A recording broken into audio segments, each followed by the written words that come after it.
Hello students, आज से हम अर्थशास्त्र स्टार्ट करने जा रहे हैं, यानी कि इकोनॉमिक्स। लेकिन इससे पहले हम ये बात करते हैं कि इकोनॉमिक्स होती क्या है, इकोनॉमिक्स कहते किसे हैं।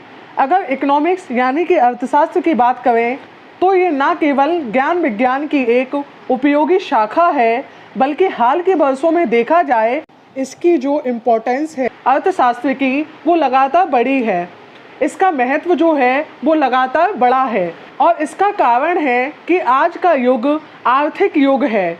जैसे ही आप धन या पैसे की बात करते हैं वहीं से अर्थशास्त्र शुरू हो जाता है, क्योंकि हिंदी में जो अर्थशास्त्र है ये दो शब्दों से मिलकर बना है, अर्थ प्लस शास्त्र। अर्थ का मतलब वेल्थ और शास्त्र का मतलब स्टडी, जिसमें अर्थ का मतलब है धन और शास्त्र का मतलब है विज्ञान या अध्ययन, यानी वो विज्ञान जो धन संबंधी मुद्दों के इर्द गिर्द घूमता है, मतलब धन संबंधी विषयों को डील करता है, उसे ही हम अर्थशास्त्र कहते हैं। ये जो परिभाषा है वो एक शाब्दिक परिभाषा है, मतलब कि वर्डिंग के बेस पर बनाई गई है। इसके बाद अगर हम इकोनॉमिक्स की बात करें, मतलब कि अगर हम इकोनॉमिक्स को इंग्लिश में देखें तो ये दो ग्रीक यानी कि यूनानी शब्दों से मिलकर बना है। एक है ओइकोस और एक है नेमिन। अगर ओइकोस की बात की जाए तो इसका अर्थ है गृहस्थ का नियम अथवा कानून, मतलब कि रूल और law of the house hold, और इसी को हम कह सकते हैं management of the house hold, मतलब कि घरेलू प्रबंधन। मतलब इसकी बात की जाए इस शब्द का तो इसका मतलब ये हुआ, मतलब गृहस्थ के जो नियम बनाए गए या जो गृहस्थ का प्रबंधन किया गया, प्रबंधन की जो व्यवस्था तैयार की गई, उसी को हम इकोनॉमिक्स कह सकते हैं। इसके बाद अगर ये बात की जाए कि अर्थशास्त्र का अध्ययन क्यों जरूरी है, क्योंकि जिससे हम आर्थिक मुद्दों को बहुत अच्छे से समझ सकें, उसका विश्लेषण करने की क्षमता आ सके और समस्याओं का निराकरण भी हो सके। अगर अर्थशास्त्र विषय की बात की जाए तो 18th सेंचुरी, मतलब कि 18वीं शताब्दी में ये एक स्वतंत्र विषय के रूप में डेवलप हुआ, क्योंकि इससे पहले अगर बात की जाए तो इसका राजनीतिक संदर्भों में अध्ययन होता था। अर्थशास्त्र विषय को एक स्वतंत्र विषय के रूप में मान्यता कब मिली? 18वीं शताब्दी में। इसको याद रखिएगा।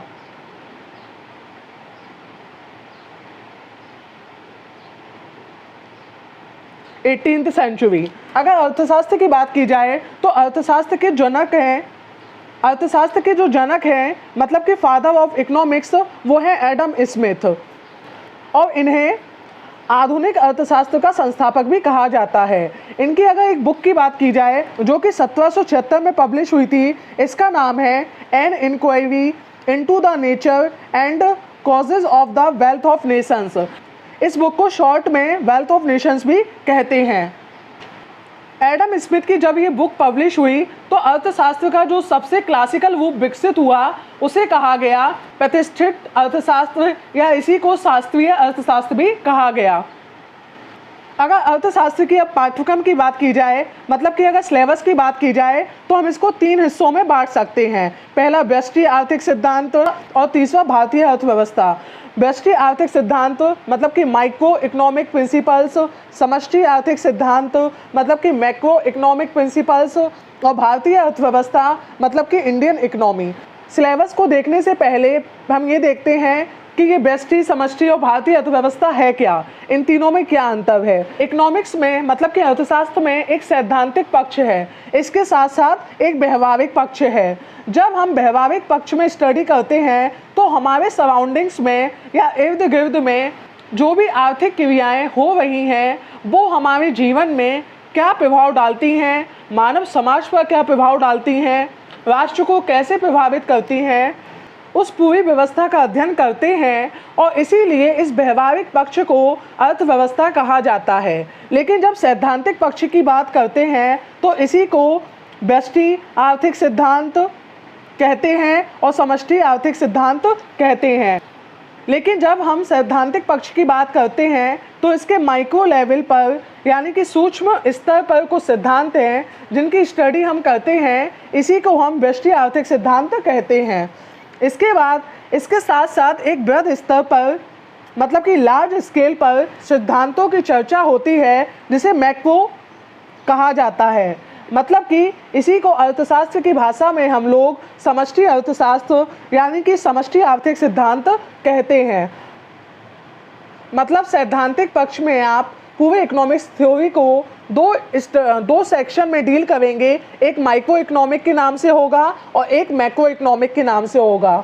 अगर अर्थव्यवस्था की बात करते हैं तो अर्थव्यवस्था को अगर वैश्विक स्तर पर देखा जाए तो वो राष्ट्र की सीमाओं में बंधी हुई है, यानी कि भारत की अपनी अर्थव्यवस्था है, चीन की अपनी है, अमेरिका की अपनी अर्थव्यवस्था है। तो हमारा जो स्पेशल रेफरेंस होगा वो इंडियन इकोनॉमी का होगा, मतलब कि भारतीय अर्थव्यवस्था का होगा। भारतीय अर्थव्यवस्था में आप आर्थिक सिद्धांत का मतलब कि जो व्यष्टि आर्थिक सिद्धांत है, समष्टि आर्थिक सिद्धांत है, इनका व्यवहारिक रूप पढ़ेंगे। जैसे आपने मैक्रो इकोनॉमिक्स में नेशनल इनकम की थ्योरी पढ़ ली, मतलब राष्ट्रीय आय के सिद्धांत पढ़ लिए, लेकिन जब आय भारत के संदर्भ में पढ़ेंगे तो भारत की राष्ट्रीय आय का अनुमान कैसे लगाया जाता है, राष्ट्रीय आय का निर्धारण कैसे होता है, राष्ट्रीय आय के कौन कौन से कंपोनेंट हैं, इस पर विस्तार से चर्चा होगी। तो पहले सिद्धांत स्पष्ट करेंगे, फिर उसका व्यवहारिक दृष्टिकोण भी देखेंगे। इस तरह से अगर आप कोरिलेट करके पढ़ेंगे तो चीज़ें बहुत आसान हो जाएंगी।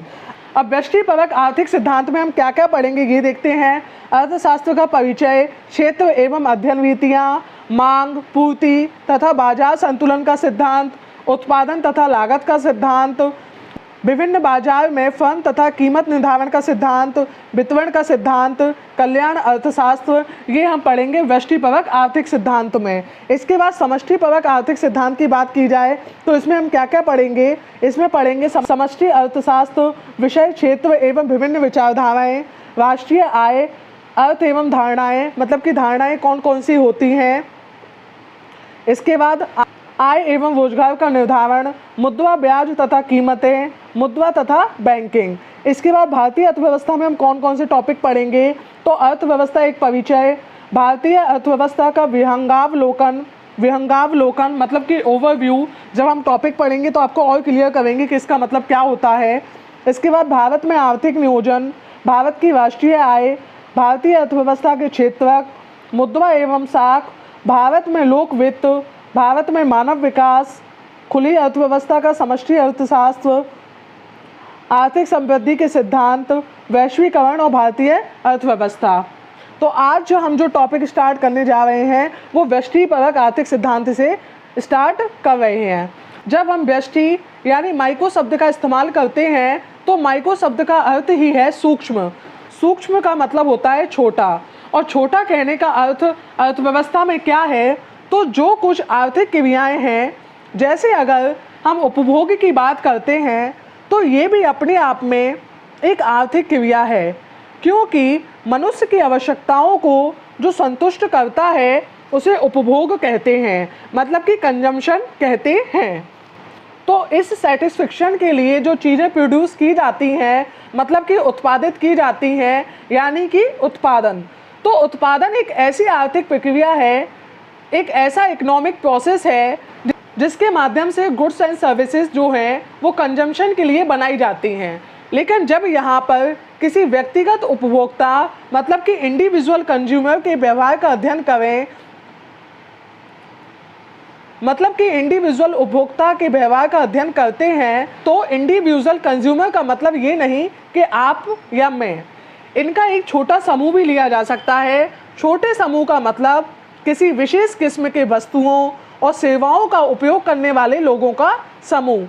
तो अगर मान लीजिए हमारे अध्ययन का विषय उपभोक्ता मतलब कि कंज्यूमर है और छोटे ग्रुप में हम उनका अध्ययन करें, छोटे समूह के स्तर पर अध्ययन करें, तो यह व्यष्टि आर्थिक सिद्धांत के अंतर्गत आएगा। ऐसे ही जो एक ही किस्म के उत्पाद तैयार करने वाले उत्पादक हैं, उनके व्यवहारों का अगर अध्ययन करेंगे तो वो भी व्यष्टि आर्थिक सिद्धांत के अंतर्गत आएगा। अभी तक हमने आपको अर्थशास्त्र की बेसिक बातें बताई। अब इसको नोट कर लीजिए। अर्थशास्त्र एक परिचय मतलब कि एक introduction to the study of economics. अर्थशास्त्र एक बृहत विषय है मतलब कि वास्ट सब्जेक्ट है जो उत्पादन मतलब कि प्रोडक्शन, उपभोग कंजम्पशन, बचत मतलब कि सेविंग्स, विनियोग मतलब कि इन्वेस्टमेंट, मुद्रास्फीति मतलब कि इन्फ्लेशन, रोजगार एम्प्लॉयमेंट, बेरोजगारी अनएम्प्लॉयमेंट, राष्ट्रीय आय नेशनल इनकम,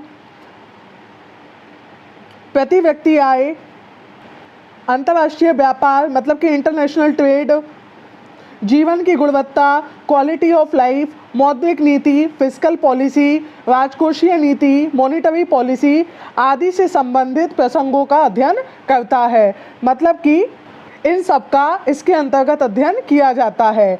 इसके बाद इनकी सूची का कोई अंत नहीं है। मतलब कि जैसे हमने बताया है कि ये एक बहुत वास्ट सब्जेक्ट है, बहुत वृहत विषय है।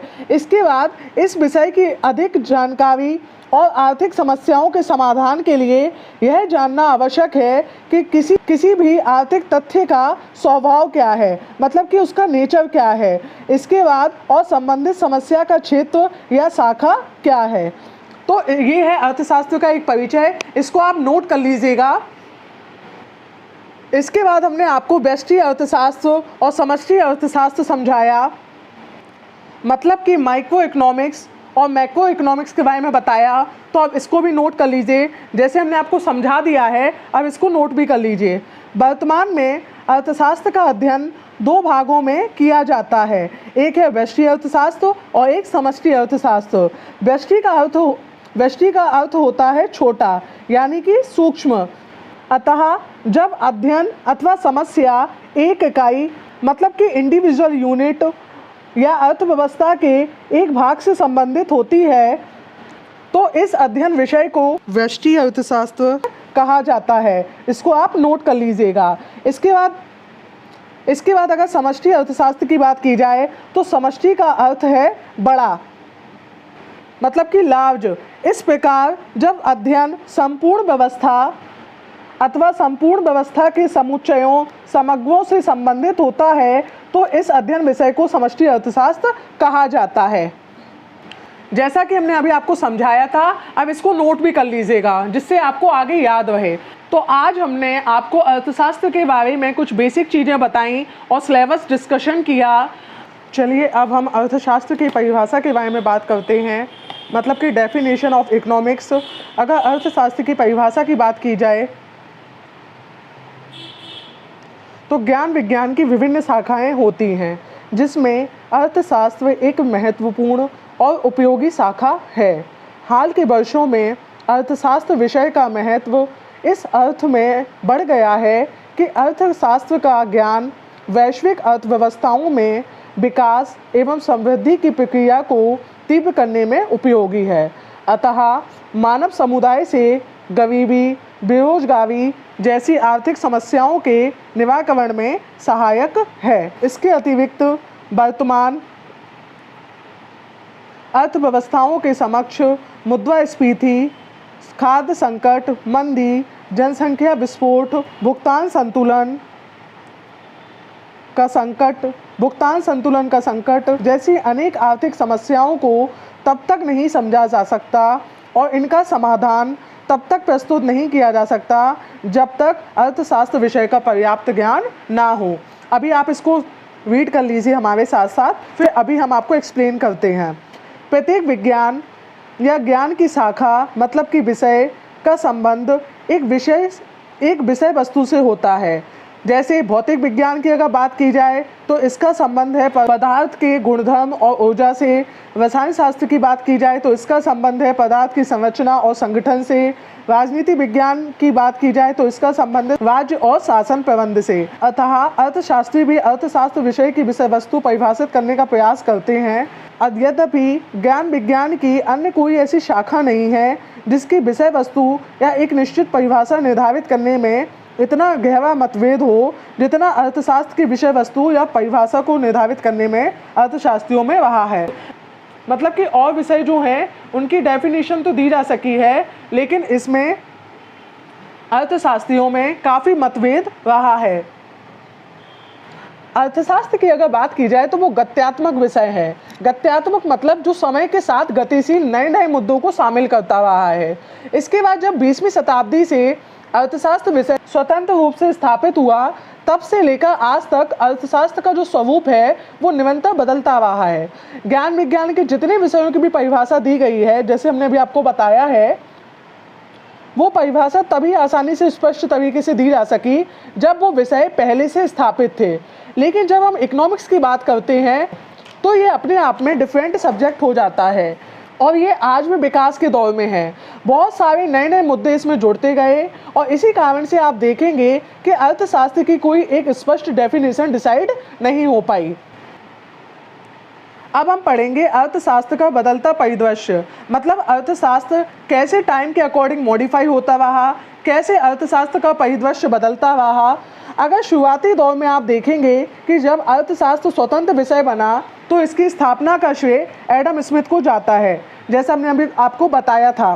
इन्हें आधुनिक अर्थशास्त्र का जनक कहा जाता है। तो इसका अर्थ ये नहीं है कि इससे पहले आर्थिक मुद्दे थे ही नहीं। आर्थिक मुद्दे बहुत पुराने समय से चले आ रहे हैं। चाहे आप आदिम युग को ले लें, तब भी मानव आर्थिक क्रियाओं में संलग्न था। अर्थशास्त्र की भाषा में मानव को साधारण रूप से कंज्यूमर यानी कि उपभोक्ता कहा जाता है, और जो हमारी इन चीज़ों को सेटिस्फाई करने के लिए गुड्स एंड सर्विसेज को प्रोड्यूस करते हैं, मतलब कि वो प्रोसेस एडॉप्ट करते हैं, उनको इकोनॉमिक्स की लैंग्वेज में प्रोड्यूसर मतलब कि उत्पादक कहा जाता है। तो याद रखिएगा कि उत्पादन की क्रिया और उपभोग की क्रिया आदिम युग से ही चली आ रही है। यानी मनुष्य ने सबसे पहले खाद्य पदार्थों का उत्पादन करने के लिए कृषि आरंभ किया। तो कृषि कार्य जैसे ही आरंभ हुआ, मतलब कि खाद्य उत्पादन का कार्य जैसे ही शुरू हुआ, आर्थिक क्रियाएं आरंभ हो गईं। तो जैसे हमने पहले ही कहा था कि आर्थिक क्रियाएं आज से नहीं हैं, पहले से ही हैं। लेकिन एडम स्मिथ को क्रेडिट इस बात का है कि उन्होंने इस तरह के इश्यूज़ को पॉलिटिकल साइंस से अलग करके एक इंडिपेंडेंट सब्जेक्ट के रूप में इसे इस्टेब्लिश किया। तो आज हम जिस अर्थशास्त्र की स्टडी करते हैं उसकी शुरुआत हम एडम स्मिथ से मान सकते हैं, क्योंकि उन्हें फादर ऑफ मॉडर्न इकोनॉमिक्स भी कहा जाता है। अब अगर एडम स्मिथ की बात की जाए तो इन्होंने अर्थशास्त्र को वेल्थ के रूप में, मतलब कि धन के रूप में परिभाषित किया है, या इसे धन का विज्ञान कहा है। अब इसको पहले पढ़ते हैं, फिर हम आपको इसको समझाएंगे। सन 1776 में प्रकाशित होने वाले अपने महान ग्रंथ वेल्थ ऑफ नेशंस में एडम स्मिथ ने अर्थशास्त्र को परिभाषित करते हुए इसे राष्ट्रों के धन के स्वरूप तथा उसके कारणों की जांच करने वाला शास्त्र बताया है। अतः एडम स्मिथ अर्थशास्त्र के विषय वस्तु के रूप में धन के अर्जन तथा समाज की समृद्धि पर बल देते हैं। अर्थशास्त्र की धन संबंधी परिभाषा कि यह धन के उत्पादन और वितरण का शास्त्र है कि कई विचारकों, विशेषकर कार्लाइल, इनके नाम याद रखिएगा, और रस्किन द्वारा कड़ी आलोचना की गई, और इन विचारकों ने इस परिभाषा को कुबेर का सिद्धांत तथा गणित विज्ञान कहते हुए शास्त्र की तीव्र निंदा की। अब हम इसको समझते हैं। इनका कहना था कि जो समाज की समृद्धि है वो धन के ऊपर ही है, मतलब धन का अर्जन बेहतर हो, संपत्ति का अर्जन बेहतर हो तो समाज उतना ही समृद्ध जीवन जिएगा, समाज उतना ही बेहतर जीवन जिएगा। इस अर्थ में वो धन ही अर्थशास्त्र की मुख्य विषय वस्तु बताते हैं और अर्थशास्त्र की धन संबंधी परिभाषा को वो देते हैं। एडम स्मिथ का कहना था कि समाज की खुशहाली, समृद्धि वो धन के ऊपर निर्भर है, तो धन का उत्पादन व धन का उपभोग यही मानव की सबसे बड़ी संतुष्टि है। लेकिन फिर भी उस समय कुछ ऐसे अर्थशास्त्री निकल कर आए जिन्होंने इस क्लासिकल इकोनॉमिक्स के इस अप्रोच को बड़े लेवल पर क्रिटिसाइज करना शुरू किया, जैसे कि हमने आपको नाम बताया है कार्लाइल और रस्किन। कार्लाइल तथा रस्किन जैसे अर्थशास्त्रियों ने इसकी तीव्र आलोचना की और उन्होंने कहा कि एडम स्मिथ ने धन का विज्ञान कहकर अर्थशास्त्र को बहुत बदनाम विषय बना दिया है, मतलब कि इसे गणित विज्ञान बता दिया है, जबकि मानव एक ऐसा प्राणी है जिसके जीवन में सुख या संतोष वो केवल धन का विषय नहीं है। मतलब जरूरी नहीं है कि धनवान हैं तो आप सुखी हैं। तो एडम स्मिथ की विचारधारा को ऐसी आलोचना का सामना करना पड़ा। कई विचारकों ने उनके इस सिद्धांत की आलोचना की। इसके बाद हम नेक्स्ट देखते हैं। अब हम पढ़ेंगे मानव के भौतिक कल्याण के शास्त्र के रूप में अर्थशास्त्र। अर्थशास्त्र के धन संबंधी विज्ञान के मत को दो मुख्य कमियों या आपत्तियों का सामना करना पड़ा। प्रथम, धन संबंधी अवधारणा में एडम स्मिथ और रिकार्डो जैसे अर्थशास्त्रियों ने न केवल भौतिक वस्तुओं मतलब कि स्पर्शनीय व दृष्टिगोचर मतलब कि ट्रेंजिबल और विजिबल, अभी हम आपको समझाएंगे, पहले इसको एक बार रीड कर लेते हैं फिर हम इसको एक्सप्लेन करेंगे, को शामिल करके अभौतिक पदार्थों तथा सेवाओं जैसे शिक्षा, स्वास्थ्य तथा अन्य विविध प्रकार की सेवाओं जो मानव की आवश्यकताओं को संतुष्ट करती है की अवहेलना कर दी, जैसा भी हमने आपको बताया। दूसरा, इन अर्थशास्त्रियों ने धन पर आवश्यकता से अधिक बल देकर मानव को अर्थशास्त्र में गौण बना दिया, मतलब कि सेकेंडरी बना दिया। मनुष्य जो कि आर्थिक क्रियाओं का नायक और अर्थशास्त्र का मुख्य विषय है, इन लोगों द्वारा उसे गौण स्थान दिया गया, जबकि वास्तविकता ठीक इसके विपरीत है। धन तो मनुष्य के भौतिक कल्याण का एक साधन मात्र है, साध्य नहीं। इसीलिए अर्थशास्त्र में प्रथम स्थान मनुष्य अर्थात उसके कल्याण को दिया जाना चाहिए। अर्थशास्त्र की परिभाषा में धन की तुलना में मानवीय पक्ष अथवा मनुष्य की भौतिक कल्याण की श्रेष्ठता सिद्ध करने का श्रेय एक प्रसिद्ध ब्रिटिश अर्थशास्त्री अल्फ्रेड मार्शल को दिया जाता है। इनका नाम भी याद रखिएगा, जिन्होंने अर्थशास्त्र को एक नए रूप में परिभाषित करते हुए इसे भौतिक कल्याण का शास्त्र बताया। उनके अनुसार अर्थशास्त्र एक तरफ धन का अध्ययन है तो दूसरी तरफ, जो कि अधिक महत्वपूर्ण विषय है, मनुष्य के अध्ययन का एक भाग है। डॉक्टर मार्शल ने मनुष्य के भौतिक कल्याण पर बल देने के लिए अपनी परिभाषा को अंतिम रूप देते हुए कहा कि अर्थशास्त्र जीवन के साधारण व्यवसाय में मानव जाति का अध्ययन है। यह व्यक्तिगत तथा सामाजिक क्रियाओं के उस भाग की जांच करता है जिसके कल्याण के लिए आवश्यक भौतिक साधनों की प्राप्ति और उनके उपयोग से निकटतम संबंध है। इस तरह मार्शल ने एक नए अर्थशास्त्र को जन्म दिया, कल्याणकारी अर्थशास्त्र। इसको याद रखिएगा। अब इसको हम समझते हैं। जैसे कि यहाँ भौतिक वस्तुओं की बात हो रही है, भौतिक वस्तुएं वे वस्तुएं या सेवाएं जिन्हें हम देख सकें या छू सकें।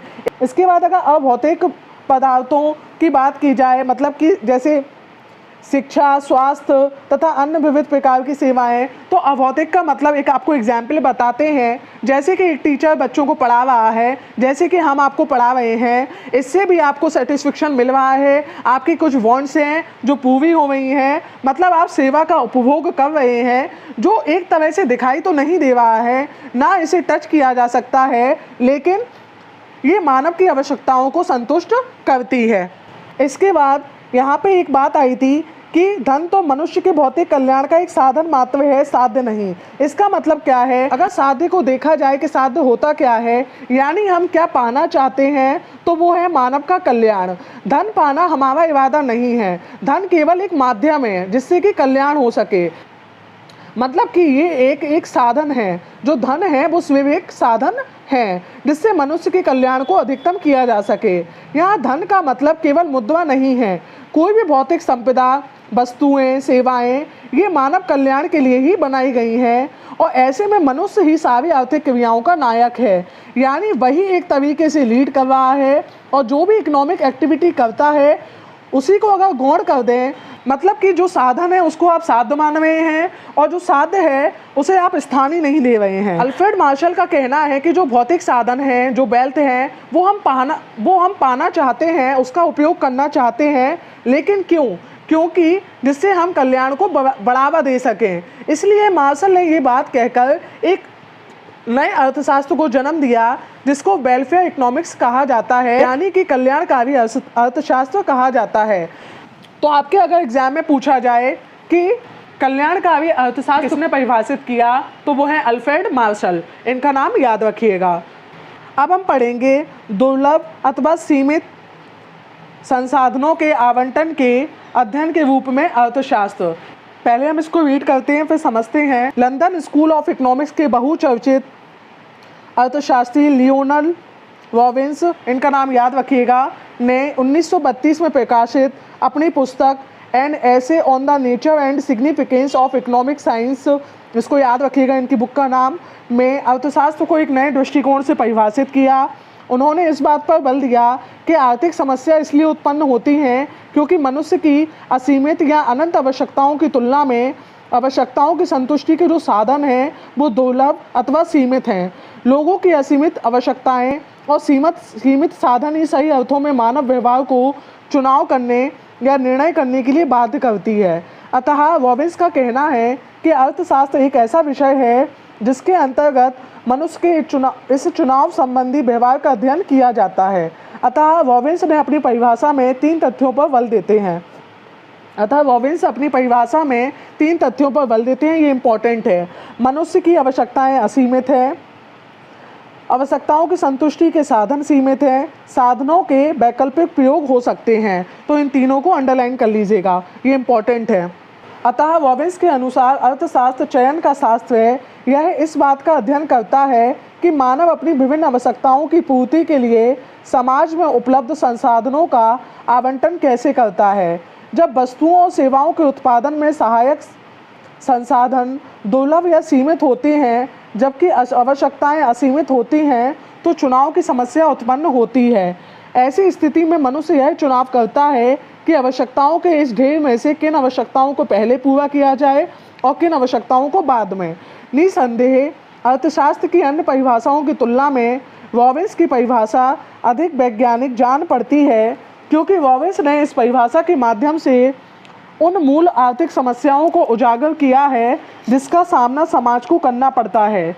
लेकिन इसके बावजूद रॉबिन्स की परिभाषा की कई आधारों पर आलोचना की गई है।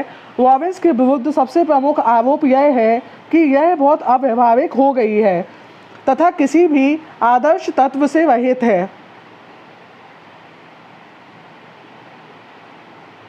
रॉबिन्स ने अपनी परिभाषा में न केवल आदर्शात्मक पहलुओं की अवहेलना की है बल्कि अर्थशास्त्र के संबंध में उनके दृष्टिकोण में महत्वपूर्ण आर्थिक समस्याओं जैसे बेरोजगारी, विशेषकर श्रम की बेरोजगारी तथा आय वितरण और आर्थिक स्थिरता जैसी समस्याओं को अर्थशास्त्र में जगह नहीं दी गई है। रॉबिन्स ने निर्णय या चुनाव की बात कहकर अर्थशास्त्र को केवल एक मूल सिद्धांत तक सीमित कर दिया है। सरल शब्दों में उन्होंने अर्थशास्त्र के व्यक्तिगत पहलुओं के अध्ययन पर तो बल दिया है परंतु समष्टिगत अर्थशास्त्र की सर्वथा अवहेलना की है। आधुनिक युग में समष्टिगत अर्थशास्त्र का महत्व अपेक्षाकृत अधिक बढ़ चुका है और इसके अंतर्गत राष्ट्रीय आय व रोजगार संबंधी समस्याओं का अध्ययन किया जाता है। परंतु रॉबिन्स इस संबंध में सर्वथा मौन रहे हैं जिसके कारण उनका अर्थशास्त्र अत्यधिक संकीर्ण हो गया है। यह तो J.M. कीन्स थे जिन्होंने राष्ट्रीय आय व रोजगार संबंधी समस्याओं का समष्टिपरक आर्थिक दृष्टिकोण प्रस्तुत किया। तो ये भी याद रखिएगा कि J.M. कीन्स थे जो उन्होंने राष्ट्रीय आय व रोजगार संबंधी समस्याओं का समष्टिपरक आर्थिक दृष्टिकोण प्रस्तुत किया। अब इसको समझते हैं।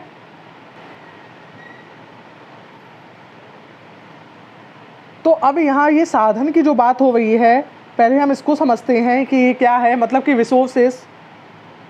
अगर हम साधन की बात करें मतलब कि साधन यानी कि रिसोर्सेस, तो इन्हीं साधनों के आधार पर वस्तुओं और सेवाओं का उत्पादन होता है।